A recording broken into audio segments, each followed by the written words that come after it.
Sosial media itu promote yang paling murah dan paling gratis menurut aku, dan juga value-nya dapet kalau kita bisa ambil chance-nya di mana itu.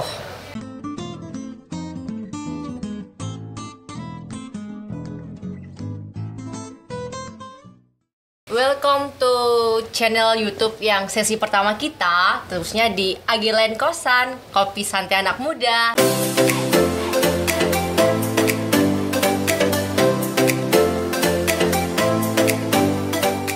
Nah, kalian tahu nggak sih, aku sekarang udah sama seseorang yang bener-bener hebring banget, ya kan? Yang pastinya udah famous dan kalian pasti nggak asing lagi, ya kan? Dan kali ini aku tuh harus bener-bener yang bener-bener ini ya Mbak, harus semangat, bener-bener.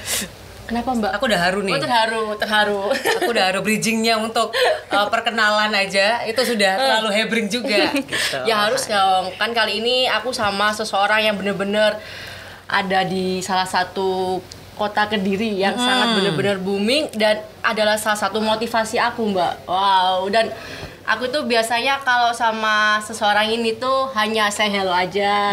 Paling ketemu, nyapa, senyum, dan DM gitu ya Mbak. Betul. Ya? Nah, siapakah dia? Siapakah dia? Perlu nggak sih kasih tahu namanya? Mungkin ada yang belum kenal juga di sini. Halo, perkenalkan Selva Merdeka. Iya. Thank you udah diundang di kosan kopi santai, dan senang banget bisa ketemu sama Oki dan kita ngobrolin banyak hal ke depan. Tentunya hari ini tentunya semoga aja bisa memberikan inspirasi buat teman-teman juga ya. Benar.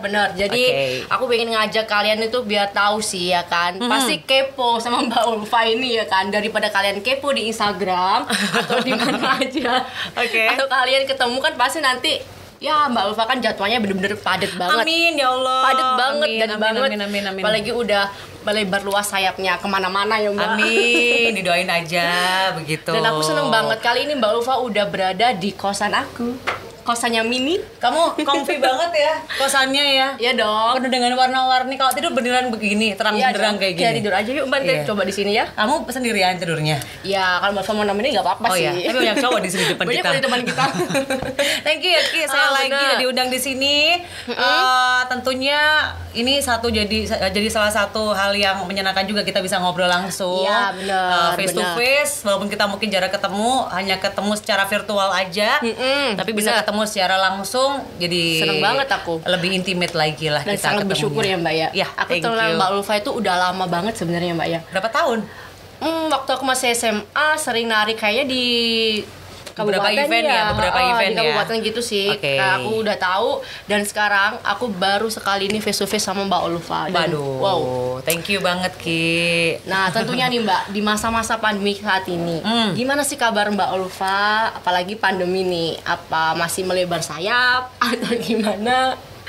Kalau berbicara mengenai pandemi itu sendiri kan memang jadi salah satu hal yang nggak pernah kita bayangkan bakal terjadi seperti ini. Dan juga akan berpengaruh ke usaha, apalagi juga ke basic aku sebagai MC sendiri. Entertain ya Mbak ya, tentunya. Betul, entertainment. Kemudian juga banyak hal yang mungkin kita lebih bersyukur ya, karena kita sudah punya kesehatan aja udah rezeki banget. Bener, itu salah satu yang kita inginkan Mbak. Ya kalau ngomongin pandemi sih, pandemi hit me so hard ya. Banyak hal yang akhirnya bisa aku explore. Ada berkahnya juga ketika pandemi itu. Jadi nggak melulu untuk ini hanya pandemi, kita hanya mengurangi aktivitas, diam, tidak bisa ngapa-ngapain. Ternyata dari pandemi ada berkahnya sendiri, bahwa kita juga bisa nge-explore apa yang kita punya, capability kita terutama gitu. Benar. Apalagi mungkin endorse-nya makin kenceng nih. Amin. Banyak hal yang bisa kita cari ternyata ketika kita tahu bahwa celah kita atau kesempatan kita, chance kita untuk ketemu satu hal di saat pandemi ternyata bisa bikin kita lebih pinter lagi. Nah benar, jadi bukan salah satu faktor alasan ini pandemi nih, aku harus bener-bener stay tune di sini nih. Jangan, kita sebagai muda nih Mbak ya, harus bener-bener kita bergerak. Ya kan, bukan berarti harus diam. Apapun yang dilakukan Mbak Ulfa, endorse juga bisa. Mungkin usaha lewat sosmed dikencengin ya nggak sih Mbak? Bener kan? Nanti kita bakal ulas bagaimana sih usaha Mbak Ulfa sampai sekencengnya seperti jet gitu kan.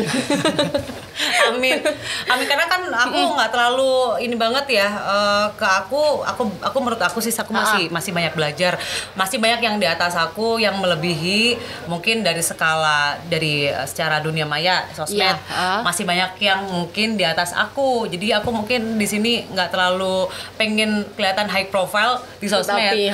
Karena mungkin sama Oki followersnya banyakan Oki. Enggak. Karena dulu Mbak Ulfa itu pernah ke hack Instagramnya, makanya dia followernya agak down. Bukan berarti followernya Mbak ya? Bukan. Kita tuh melihat dari sosial media itu bukan followersnya atau kamu banyak likes-nya. Benar. Kamu bisa mengeksplor value kamu di sosial media, itu yang jadi poin penting akhirnya.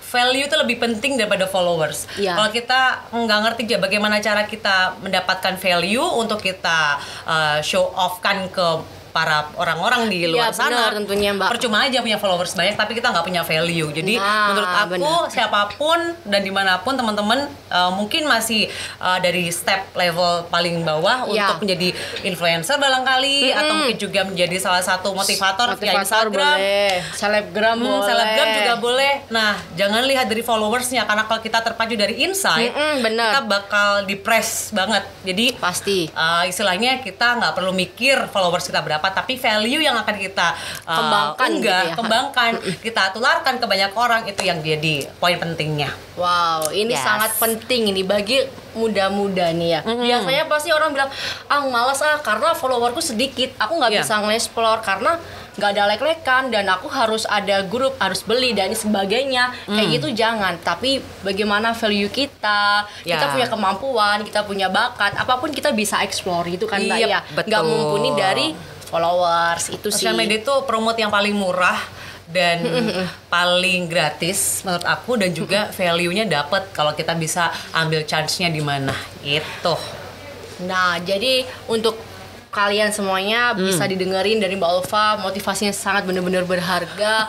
Masih dikit loh motivasinya, kita belum buka ini nih kelas motivasi nih. Nah, ngomong-ngomong nih, sebagai motivator, aku juga kenalnya dari Mbak Ulfa. Nah, asal usul bisa ke sini. Enggak lah ya. Kayak mobil masih ke sini. Ya kan, masih ke sini pakai mobil. Nah, jadi asal usul nama pencetus Mbak Ulfa Merdeka itu terinspirasi dari apa? Mungkin nama dari panggungnya atau dulunya kecil kayak gimana? Kalau aku nih bisa dipanggil banyak sih Mbak, kayak Chihuahua gitu. Kok seru ya namanya Chihuahua. Chihuahua dan sebagainya kayak gitu. Mungkin kalau Mbak Ulfa sendiri? Kalau aku nanti bukan Chihuahua. Apa? Taci. Oh iya, karena ini mami aku. Nama Ulfa Merdeka itu udah lama banget karena mulai awal karir dulu kan tahun 2006 2007 sampai sekarang berarti kurang lebih kan 12 tahun lebih kan ya. Nama itu dulu memang asal-asalan aja, ternyata bisa jadi salah satu branding aku gitu sampai sekarang, dan punya beberapa usaha terutama juga di CV Ulfa Merdeka yang bergerak di event dan wedding organizer. Kemudian juga bisa menjadi nama panggung aku sendiri untuk MC. Nama ini juga presenter juga. Jadi memang nama itu apalah arti sebuah nama kalau kita nggak bisa membuat itu jadi salah satu trademark kita gitu. Asal namanya memang ya asal aja dulu, tapi ternyata malah bisa nge-guide atau mungkin juga bisa dapat trademarknya. Wow, gitu. Jadi seperti tagline-nya nih. Kalau Kediri kan harmoni Kediri, kalau Mbak Ulfa ya Ulfa Merdeka. Nama adalah doa. Jadi kita kalau kasih nama yang mengandung doa, jadi harus biar merdeka dong. Berkahnya dapat. Amin puji Gitu. Tuhan. Jadi memang aku ngeliat Mbak Ulfa itu sampai mantau ke Instagram nih. Bener-bener Mbak Ulfa itu mau survive gitu loh orangnya, survive gitu, bukan hanya ya udahlah kita gini-gini aja. Enggak, Mbak Ulfa itu selalu survive apa dalam kehidupannya. Karena aku kenal Mbak Ulfa itu dulu memang bener-bener dari Mbak Ulfa, Mbak Ulfa kayak gini sampai Mbak Ulfa cantik kayak gini. Aduh. Berarti aku dulu burik dong ya. Enggak, dulu kan masih kecil, sama-sama kita kecil kan Mbak. Kita kan seumuran Ki. Bedanya 10 tahun. Nah, Mbak Ulfa sekarang usianya 35. Salah ya enggak? Saya muda ya. Mbak Ulfa. Jadi sekait dengan tagline Mbak Ulfa sendiri, Ulfa Merdeka, dan sampai sekarang udah bener-bener di puncak nih ya kan? Jangan dulu. Belum. Karena kalau kita puncak pasti udah akan ada down-nya. Pasti. Kita harus bisa terus berjalan ke atas. Nah, jadi gitu, sesuai dengan kehidupan aja kita ngalir. Gitu kan? Ngalir dan terus berprogres. Nah, sip. Itu adalah salah satu tujuan aku, Mbak. Semoga aku bisa kayak Mbak Ulfa ya. Aduh, jangan aku jadi salah satu spotlight-nya. Karena masih banyak orang lain yang bagus, ambil value terbaik aja. Nah, bener. Gitu. Jadi ambil aja. Karena di Kediri ini, siapa sih yang gak kenal Mbak Ulfa? Pasti mereka ingin belum kenal, berpacu. Kan? Ini padahal saudaraku. Ya, sebagian ada yang kenal sih, Mbak. Ngomong-ngomong, Don. Mbak Ulfa nih, pernah nggak sih di pressure dalam kehidupan Mbak Ulfa katakanlah sisi yang paling terburuk pada usaha Mbak Ulfa, pada diri Mbak Ulfa gitu kan. Terus mungkin ada nggak sih Mbak sisi SMP SMA yang bener-bener ya nakal kalam sedikit lah gitu. Pasti ada kan Mbak? Saya lupa, saya dulu tuh kayaknya orangnya kalem sekali ya. Oh iya. Tiba-tiba mungkin aku reinkarnasi sekarang.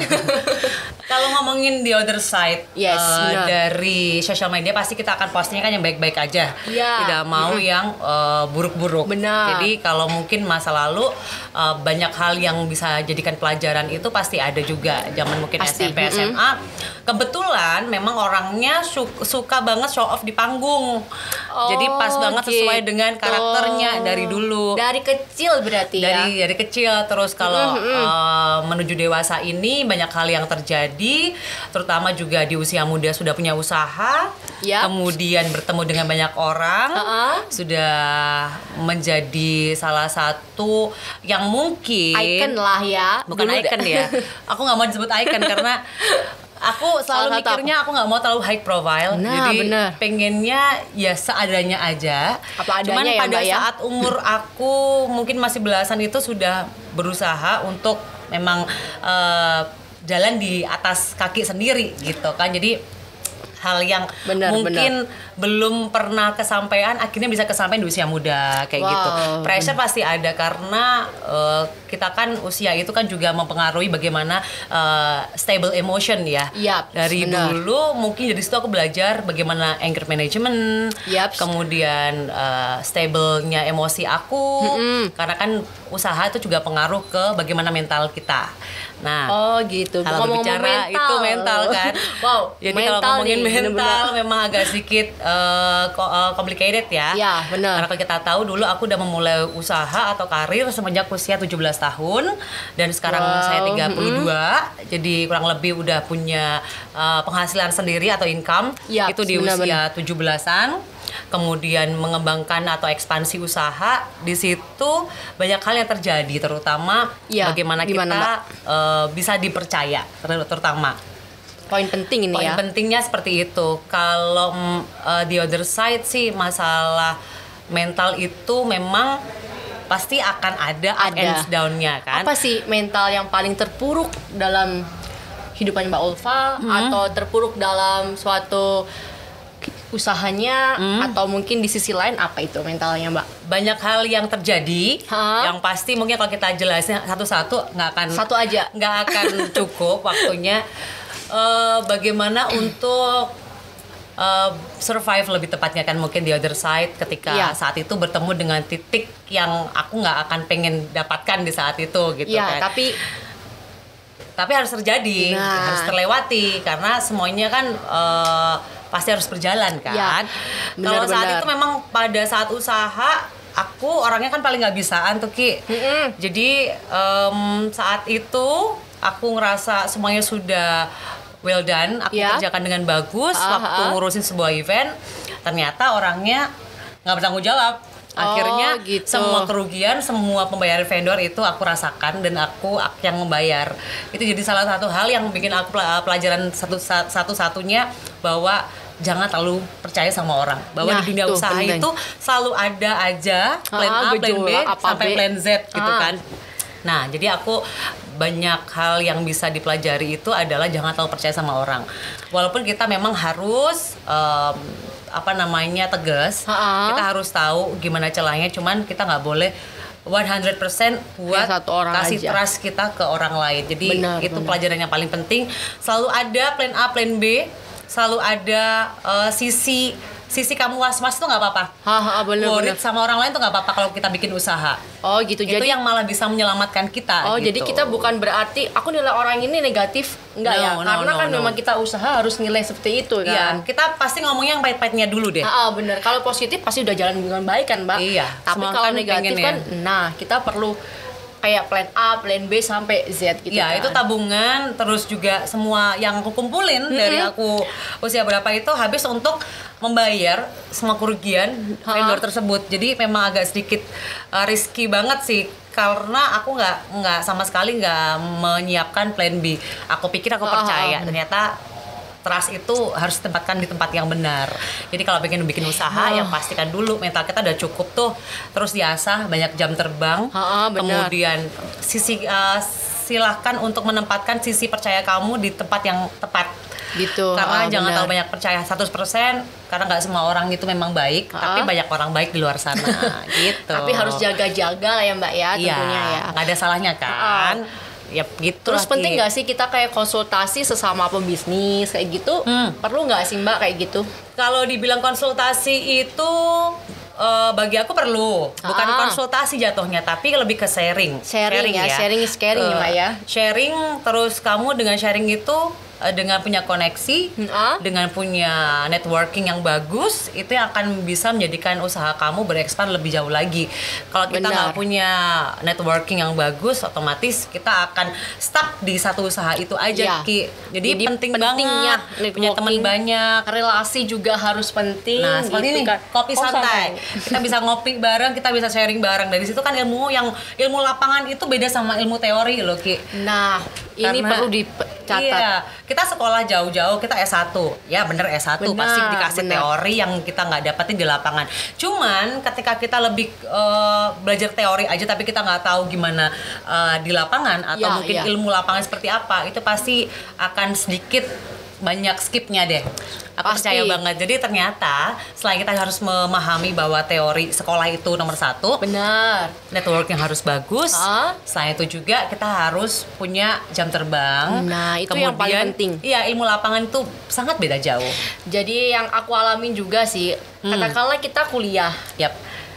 Terus kita terjun ke kehidupan yang nyata, itu memang beda banget.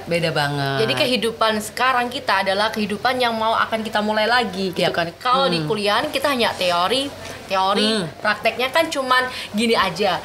Tetapi kalau di kehidupan yang nyata seperti Mbak Ulfa ini, yang pertama itu networking penting atau relasi ya Mbak ya.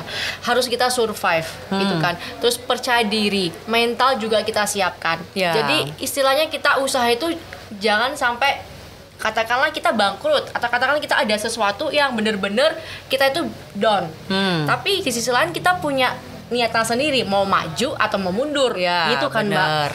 Pernah nggak sih katakanlah Mbak Ulfa itu, aduh aku udah kayak gini nih, aku ya apa ya mikir-mikirnya kayak gitu. Pernah nggak sih Mbak? Ya pasti pernah, karena kan pengusaha itu hidupnya nggak monoton ya. Pengusaha itu kita besok mau makan apa, kita harus mikir sekarang nih. Kita besok mau ngapain, harus di-planning dari sekarang. Jadi hidupnya dinamikanya lebih tinggi kalau seorang entrepreneur itu. Terutama juga ini bukan aku harus mendiskreditkan pegawai atau staff yang setiap hari di kantor. Cuman memang teorinya kalau aku ketemu langsung dengan klien atau orang-orang kehidupan tentang seorang entrepreneur sendiri, karena aku juga sempat di kantor birokrasi cukup lama ya, 7 tahun lebih. Jadi tahu nih, memang ada reputation di kantor. Cuman aku nggak mau kalau mendiskreditkan bahwa di kantor tuh boring, bukan. Pasti ada dinamikanya juga. Cuman kalau entrepreneur itu, kalau kita nggak gerak sekarang, depan itu udah nunggu, kita hidup terus berjalan gitu, Ki. Sampai kapan ya? Jadi kalau jadi entrepreneur memang dinamikanya cukup tinggi, terus juga fluktuatif, tidak monoton, banyak challenge yang bisa dihadapi gitu. Makanya sekarang kayaknya aku lebih menerima banyak challenge ya daripada menjadi seorang pegawai birokrasi. Akhirnya aku resign kemarin bulan November 2020 dan sekarang pengen meneruskan ke usaha aja. Gitu. Bener-bener salah satu tekad Mbak Ulfa untuk survive kayak gini. Aku pun juga kemarin sih sempat kayak gitu sih Mbak ya, kayak resign terus kayak pandemi kayak gini ngapain lagi, ya sudah lah akhirnya aku masuk lagi lah di salah satu instansi lagi gitu. Gak apa-apa sih, kan itu kan pilihan. Nah bener, seperti halnya kamu milih mau makan apa, selama kamu menikmati ya sudah, go on gitu. Iya benar. Sama seharusnya seperti kerja kita, nggak boleh, kerja kan rezeki ya. Ambil aja, take it, selama kamu mampu, selama kamu bisa di situ bisa capable banget, ya udah go on aja. Jadi kalau pekerjaan mau di kantor, mau usaha, mau jualan, mau UMKM, nggak masalah. Yang penting kita fokus gitu. Yang penting kita itu harus punya prinsipnya Mbak. Apa tuh? Tujuan juga. Apa tuh? Tujuannya adalah ingin berkembang gitu kan, ingin berkembang aja sih ya kan, anak muda gitu kan. Jadi aku juga sangat bersyukur banget bisa ngobrol santai sama Mbak Ulfa, dan kita minum dulu yuk. Boleh minum. Oh iya, ini tamunya dari tadi aus nih, nggak dikasih minum nih. Daripada kita ngobrol kan, daripada gitu kita minum dulu aja. minum dulu. Nih, karena aku yang di rumah, Mbak Ulfa ada tamu aku. Boleh.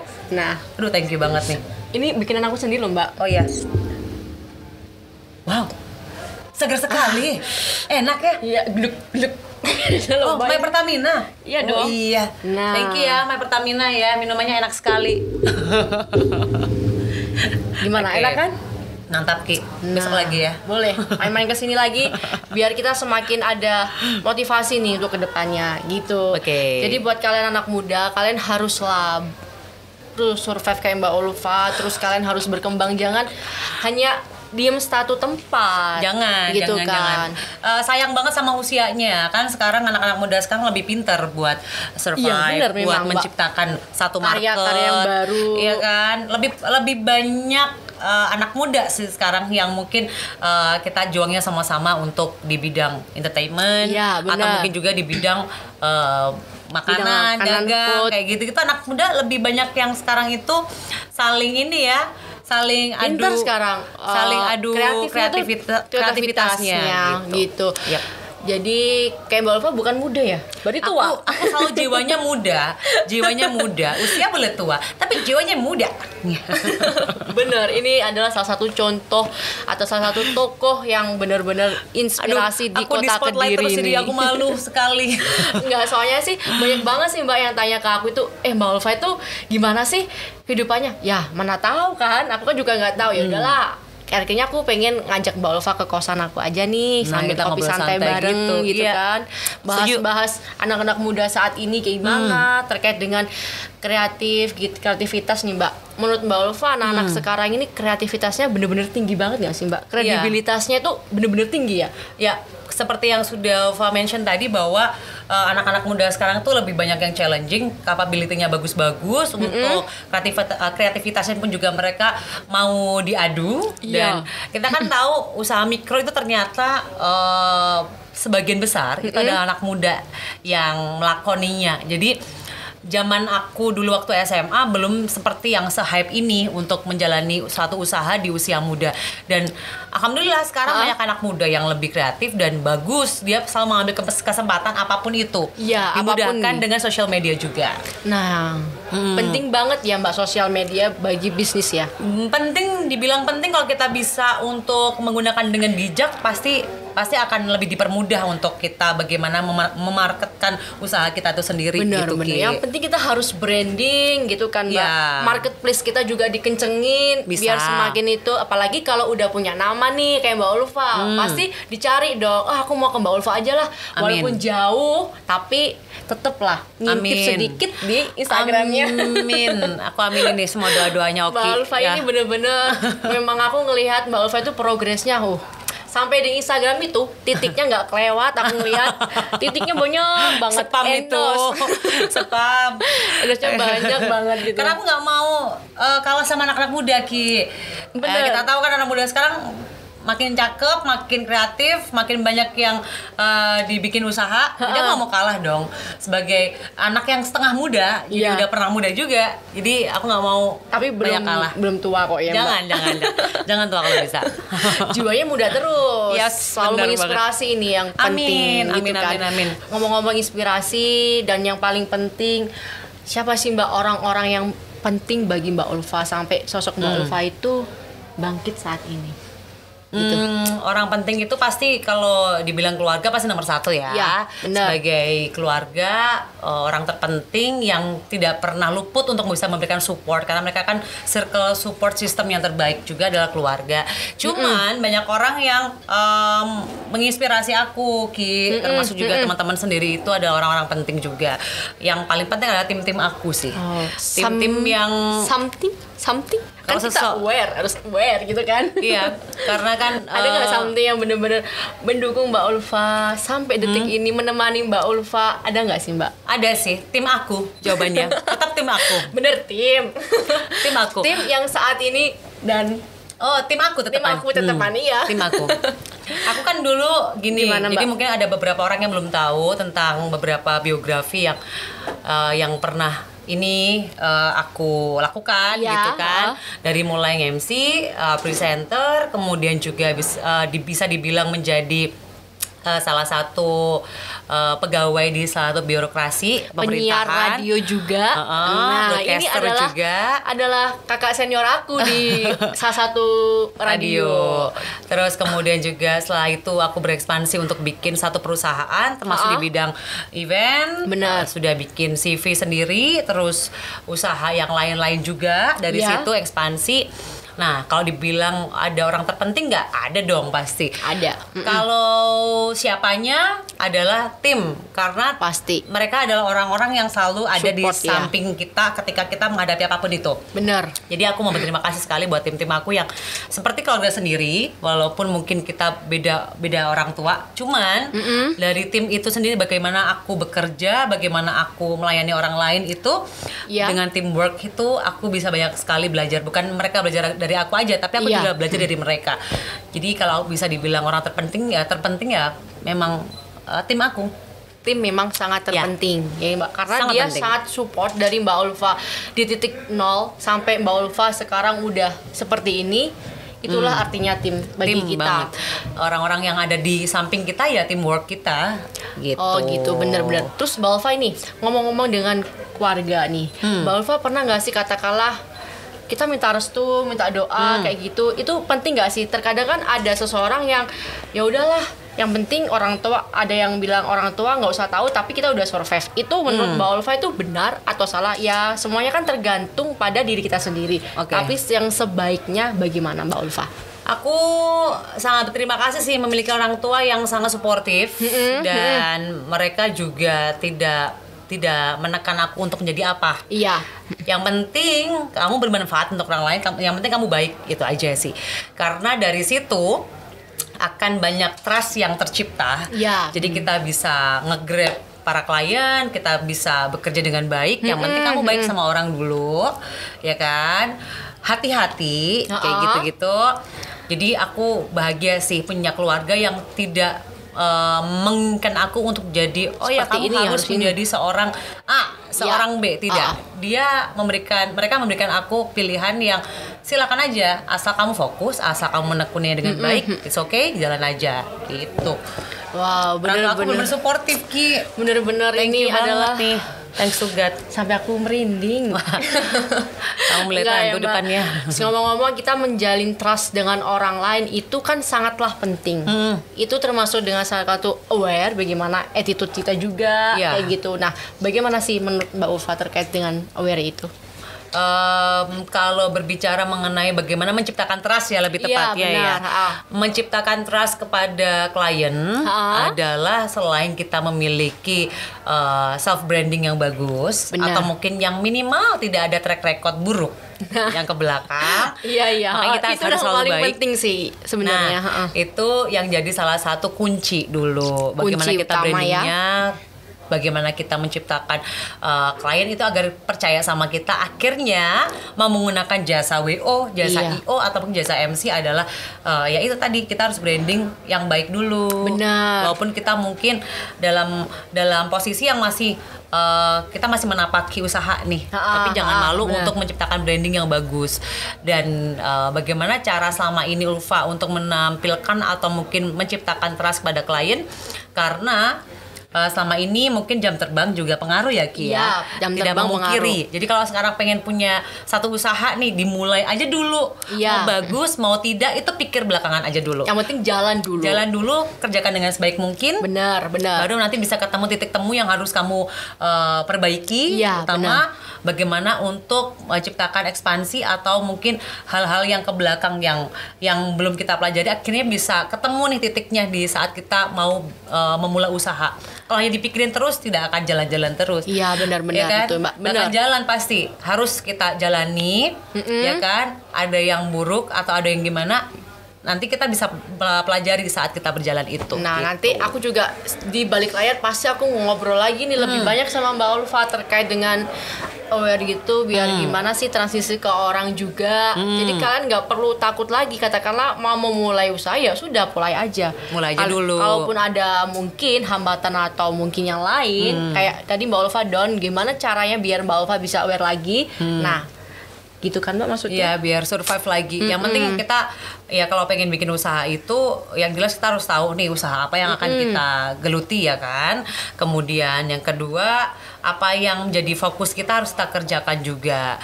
Kemudian self branding. Bener. Track recordnya. Track recordnya itu harus penting ya.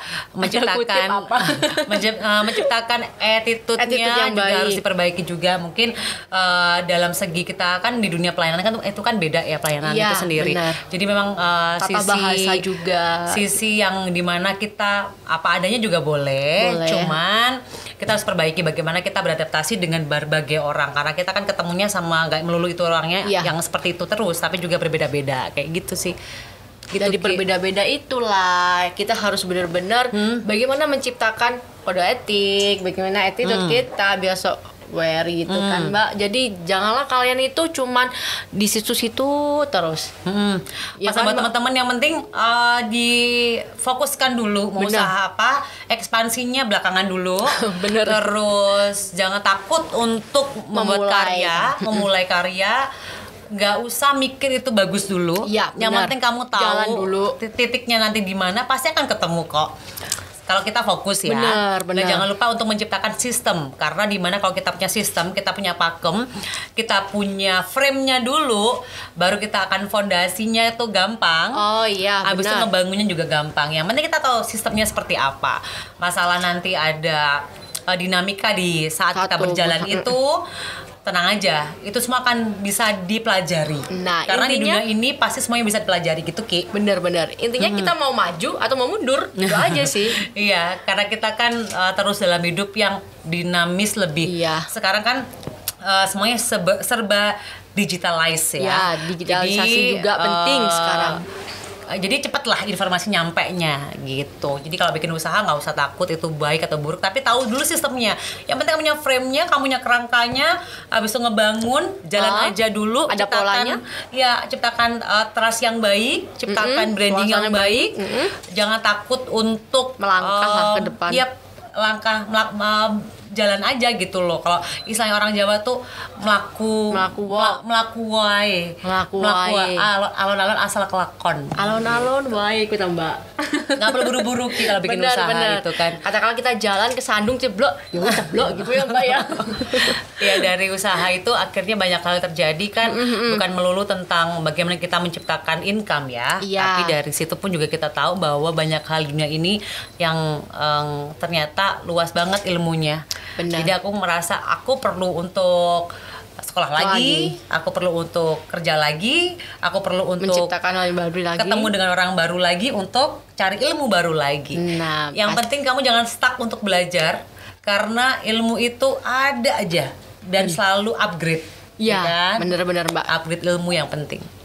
Itu. Gitu. Terus ngomong-ngomong upgrade ilmu, pesan Mbak Ulfa untuk anak-anak muda saat ini tuh kedepannya harus bagaimana lagi biar dia bisa survive lagi, biar dia bisa ya bangkit lagi. Ada kan Mbak saat ini anak muda yang musim di pandemi kayak gini dia tuh down banget. Ada sih gitu kan. Cuman pesan Mbak Ulfa dan kesannya buat mereka gimana Mbak Ulfa? Kalau seperti yang Fa udah bilang tadi, kalau pengen bikin usaha seperti itu ya, kerangkanya dulu kita tahu sistemnya, alurnya seperti juga. Apa. Yang penting kita juga udah belajar bagaimana isinya. Jadi kita nggak asal bikin usaha, melainkan kita juga harus mungkin banyak literasi dulu, biar kita tahu harus bagaimana, ya kan. Udah tahu sistemnya nih, udah tahu polanya, baru kita jalankan. Kalau saat ini di jalan menemukan kesulitan, banyak handicap yang kita temui di situ. Lakukan aja dulu, karena kan kita nggak tahu bagaimana kekuatan kita sampai seberapa, ya. Iya benar. Bagaimana problem solve kita untuk bisa menyelesaikan itu semuanya. Yang jelas kalau yang aku pernah lakukan, yang pernah aku dapatkan di ilmu lapangan itu adalah ambil segala kesempatan kecil yang kita temui di depan Jadi apapun itu kesempatannya, take it. Nggak usah ragu itu bernominal atau income-nya sedikit atau mungkin itu tidak memberikan income buat kamu, tapi selalu ada ilmu baru di situ, Ki. Selalu upgrade ya, Mbak. Selalu ada ilmu di situ yang kita tidak pernah tahu, ternyata itu makes bigger gitu. Jadi lebih gede lagi. Aku banyak hal yang bisa aku dapatkan itu karena mungkin aku menghargai hal kecil. Jadi kita harus menghargai, kita appreciate ke hal-hal kecil yang kita dapatkan di lapangan di luar sana. Jangan selalu memberikan angka. Iya. Namun lakukan dulu yang terbaik, baru setelah itu angka yang akan ikut kamu. Gitu. Benar. Ya kan? Ada kesempatan kecil, ada kesempatan besar, check it, nggak usah khawatir karena dari situ kan kita nggak tahu nih bakal bercabang kemana arahnya. Nah, ya yang kan? penting relasi dan relasi. Networking, sistem kita, dari attitude. Benar. Trust juga harus penting, ya kan? Mental health itu penting banget karena kamu sebagai entrepreneur pasti akan menemui depresi, anxiety dan lain sebagainya. Itu depresi saya udah pernah mengalami. harus kita ini banget, atur banget anger management. Kemudian juga stable emotion. Benar. Ya itulah, mental health penting banget. Nah, kali ini tuh sangat benar-benar bermanfaat banget. Amin. Kan? Yang kemarin kepo sama Mbak Ulfa udah aku share ke kalian semuanya, dan malam ini dan seterusnya semoga Mbak Ulfa besok bisa mampir ke sini lagi. Amin. Thank you. Di Agelandnya kosannya Oki ya, Mbak ya. Aduh, kosannya kopi santai banget nih. Iya. Kalau mau nginep sini juga bisa. Mau minum lagi? Nanti kita minum lagi ya di sini ya. Oke, thank you banget. Semoga diberikan kesehatan semuanya. Amin. Spread love, not hate ya. Amin. Kita ciptakan cinta di mana-mana. Harus, ya kan? Dan kita harus menghargai banyak hal di depan kita. Benar. Jadi pesannya Mbak Ulfa, kalian tuh harus hargai hal yang kecil gitu kan. Jadi katakan orang Jawa, melaku alon-alon sementing kelakon. Gitu kan. Jadi nggak usah takut kalian mau kayak gimana, yang penting kalian harus survive, terus harus bikin kerangka, kalian juga harus bisa ngerti emosional kita juga. Itulah sangat penting gitu kan. Jadi buat kalian anak muda, selalu berkarya aja. Jangan ada alasan ini pandemi, kita harus diem, kita harus stay on terus gitu kan. Kita harus bener-bener bangkit. Yang dibicarakan Mbak Ulfa tadi, panjang lebar kali tinggi, ya kan? Nanti kalian bisa lihat lah di channel YouTube-nya kami, Mbak ya. Iya, boleh. Ageland kosan. Ageland kosan. Kopi santai gitu kan. Mantap. Nanti bakal ada episode selanjutnya sama Mbak Ulfa lagi. Amin. Nanti kita ketemu lagi ya. Undang Mbak Ulfa ini susah banget. Aduh. Ya tidak. Kan akhirnya bisa kesini toh. Aku seneng banget sebenarnya. Akhirnya bisa kesini toh. Iya. Benar. Biasanya cuman say hello, hey Mbak gitu doang. Nah, sekarang udah santai bareng. Aku orangnya rumahan banget. Kalau nggak ada acara sama sekali nggak pernah keluar rumah. Nah, benar. Ngutek laptop sama ngutek handphone. Nah, itu penting karena adalah kita networking terus ya kan. Networkingnya via virtual. Kalau ketemu sama orang ya face to face pasti beda lagi lah ya. Iya, benar. Jadi Mbak Ulfa ini sosok yang benar-benar humble juga. Orangnya itu low profile banget, nggak mandang kayak gimana. Yang saya tahu kayak gitu. Jadi Mbak Ulfa itu merangkul orangnya lebih. Dewasanya tinggi banget. Aduh. Bukan muji nih Mbak. Kan dikira aku muji-muji kayak gimana peres gitu. Nih pasti nih. Jangan peres loh. Kalau ini nggak peres, memang aku kenal Mbak Ulfa itu orangnya memang baik, humble, dan dia tuh mau berjuang terus. Aku selalu ngelihat Mbak Ulfa nih. Jadi kayak kalian tuh harus ada inspirasi. Aku juga inspirasi sama Oki nih, karena dia sebagai model. Kalau aku juga model azan maghrib pas lagi wudhu, yang di shoot belakang nih. Punggungnya ini gak kelihatan, Ki. Percuma kemarin gue syuting dan nungguin lama. Ternyata jadi model video klip yang lagi wudhu. Gak enak Mbak, jadi model masih enak maghrib. MC loh Mbak. Iya. Ada di model tuh harus nunggu terus. Sama kalau MC kan enggak, kita ada acara selesai ya udah. Aduh, tapi MC pressure-nya tinggi. Tapi kita harus benar-benar ngebentuk bagaimana networking kita tuh yang baik, ya kan. Attitude terus kita belajar juga aja, baik. go on, ambil kesempatan, udah take it. Setelah itu kamu pelajari sendiri, improve yourself. Nah, benar. Better and better. Dari situ kalau kalian coba, pasti kalian tahu lah apa yang dialami Mbak Ulfa. Waduh, banyak banget. Aku kayaknya mau ngalamin kayak Mbak Ulfa deh. Maksudnya hal yang baik aja. Yang baik aja ya. Tapi kalau hambatan yang lain, pahitnya, ya nanti bakal aku sharing ke Mbak Ulfa. Aku nanti ke belakang mau ngobrol lagi loh sama Mbak Ulfa. Banyak banget nih ya. Boleh. Thank Terus, you banget. Buat kalian juga jangan lupa apa Mbak? Bisa like, comment, and subscribe di channel YouTube ini, dan jangan lupa untuk turn on lonceng notifikasinya biar tahu nih ada yang video baru atau mungkin ada notif baru, langsung aja dilihat, ditonton gitu. Jangan lupa subscribe terus. Kayaknya aku bakalan ngeliatin terus deh Mbak Ulfa. Aku bakal mundur lagi. Ya, di view aja biar dimonetasnya bisa dapat duit banyak. Nggak bercanda. Oke. Terima kasih Mbak Ulfa. Hari ini udah mampir di Agiland Kosanoyoki. Semoga bisa berkelanjutan lagi di jenjang berikutnya, ya kan, di episode berikutnya. Jadi semangat terus dan go on. Thank you ya. Sampai jumpa.